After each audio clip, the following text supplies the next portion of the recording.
सो हाँ जी गाइस, क्या हाल आपके। तो गाइस देखिए, रेलवे सेक्टर में भारी गिरावट थी, तो ये डिस्कशन करेंगे कि रेलवे सेक्टर में क्या करना चाहिए इस वीडियो में। और साथ ही साथ में गाइस आज 9 फरवरी को आईआरएफसी के रिजल्ट आए हैं, कैसे रहे हैं वो भी डिस्कशंस करेंगे। और मैं सबसे पहले बात बता दूं कि आज रेलवे सेक्टर में गिरावट के पीछे के रीज़न आरवीएनएल के रिजल्ट आए थे कल, और वहाँ पे थोड़ा सा डिप था, कोई बड़ी बात नहीं थी।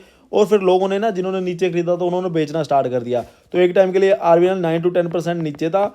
जब वो नीचे चला गया तो फिर काफ़ी लोगों ने, जिन्होंने नीचे शेयर खरीदे होते हैं ना, वो फिर रेलवे सेक्टर को बेचना स्टार्ट कर देते हैं, क्योंकि उनके पास काफ़ी नीचे की एवरेज होती है और उनको लगता है कि शायद और ना नीचे चले जाए। तो ये चीज़ हुई है। क्या आपको बेच देना चाहिए? तो गाइज मैं आपको एक बात बताता हूँ, मेरे पास 25,000 रुपीज़ कुछ सरप्लस पड़े तो मैंने तो इवन आरबीएनएल में ऐड किए हैं। तो मेरे पास ऑलरेडी काफ़ी शेयर पड़े हुए आरबीएनएल आईकॉन आईआरएफसी के, मैंने फिर भी आरबीएनएल को चूज़ करके उसमें 25,000 रुपीज़ ऐड किए हैं, क्योंकि गाइज मुझे वो आने वाले 1 से 1.5 साल के लिए चाहिए नहीं थे। तो जिसके चलते हुए आप ये लगा के चलिए कि अगर आपने भी इन्वेस्टमेंट करनी है 1.5 से 2 साल के लिए, आने वाले टाइम के लिए, तो आप आरबीएनएल में आज भी ऐड कर सकते हो। और अगर नीचे जाता 15-20 रुपये और, तो वहाँ पे भी मैं और भी ऐड करूँगा। तो गैस बेचने की तो मैंने आपको क्या ही बात बोली है, मैं तो इवन यहाँ पे खरीदने के लिए आपको बोल रहा हूँ, क्योंकि ये जो डिप्स होती है ना, इसका आप बेनिफिट ले सकते हो। अब मैं आपके साथ इस वीडियो में बात करने वाला हूँ आईआरएफसी के रिजल्ट्स के रिगार्डिंग। अब यहाँ पे आप देख सकते हैं इनके रिजल्ट समराइज्ड वे में। ये है Q3 हमारा इस साल का, ये है Q2 इस साल का, तो ये है Q3 पिछले साल का। अगर गाइस मैं यहाँ पे फिगर्स बोलूँ, ये है इंडियन रुपीज़ में, तो मिलियंस, इन मिलियंस है फिगर्स। तो गाइस देखिए, यहाँ पे अगर मैं बात करूँ, 5,000 मिलियन रुपीज़ का जंप देखने को मिला आपको Q3 का, पिछले साल के Q3 के मुकाबले। तो 5,000 मिलियन रुपीज़ में आपके रेवेन्यूज बढ़ के आ रहे हैं। और अगर मैं प्रॉफिट की बात करूँ, तो प्रॉफिट में थोड़ा सा डिप है।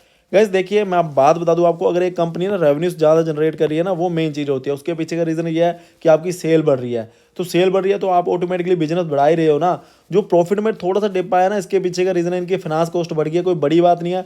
ऑपरेशन अच्छे हो रहे हैं, ऑपरेशंस में इनका बिजनेस बढ़ रहा है, जो इनका मेन बिजनेस है वो बढ़ रहा है, तो इसका मतलब कंपनी का बिजनेस बढ़ रहा है, तो एक अच्छे संकेत है। मैं इनको अच्छे रिजल्ट बोलता हूँ, ठीक है ना। अगर मैं बात करूँ Q2 और Q3 के कंपैरिजन में, तो यहाँ पे आप इन रिजल्ट को फ्लैट बोल सकते हो, ठीक है ना।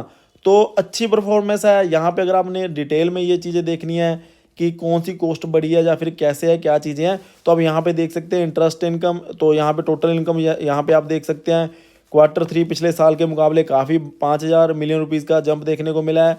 और फिनांस कॉस्ट भी बढ़ के आई है, वो तो बढ़नी है, क्योंकि इनका बिजनेस ही आपको पता है कि बॉन्ड से मनी रेज करना है और फिर बाद में उसको इंडियन रेलवे को देना है। तो यहाँ पे अच्छे हैं रिजल्ट। तो अगर एक company Y on Y basis पे, तो गैस देखिए, company Y on Y basis पे अगर अच्छी परफॉर्मेंस दे रही है, तो हम कह सकते हैं कि हर साल कंपनी इंप्रूवमेंट दिखा रही है अपने बिजनेस में, जिसके चलते हुए आपको शेयर के प्राइस भी बढ़ते हुए देखने को मिलने चाहिए। अब यहाँ से आप एक आइडिया लगा सकते हैं 9 मंथ, ये पिछले साल के फर्स्ट 9 मंथ, ये इस साल के फर्स्ट 9 मंथ। तो यहाँ से आप खुद ही अंदाज़ा लगा सकते हैं कि 201 और कहाँ पे 176, तो इतना ज़्यादा फर्क देखने को मिल रहा है ऑपरेशंस, रेवेन्यू फ्रॉम ऑपरेशन में।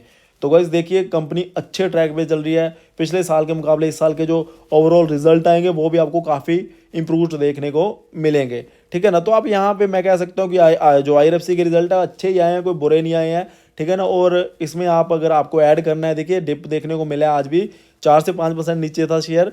अगर आपको ये कहीं 145 का कहीं देखने को मिलता है, इवन मैं भी वहाँ पे और ऐड करूँगा, ठीक है ना। तो गाइस मैंने आपको पहले बात बोली थी, मेरे पास 2 से 3 डीमेट अकाउंट है, तो हमने तो इसको 20 से खरीदना स्टार्ट किया हुआ है, ठीक है ना। तो कल मैं 145, अगर मुझे लगता है कि कल या परसों किसी भी दिन 145 जब 150 पे आता है, तो मैं ऐड करूँगा, ठीक है ना। तो इसको भी मैं बेचने नहीं वाला हूँ।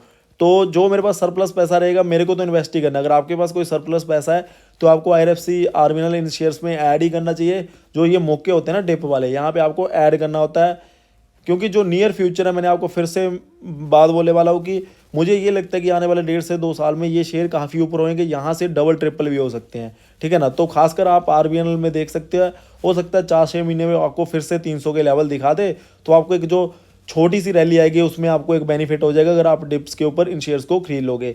तो ये थी मेरी वीडियो। बाकी रिजल्ट तो इनके अच्छे आए हैं, आरबीएनएल के नो डाउट रिजल्ट थोड़े से वीक थे, यहाँ पे जो इनके रिजल्ट है वो अच्छे ही आए हैं। Thank you guys for watching. जय हिंद।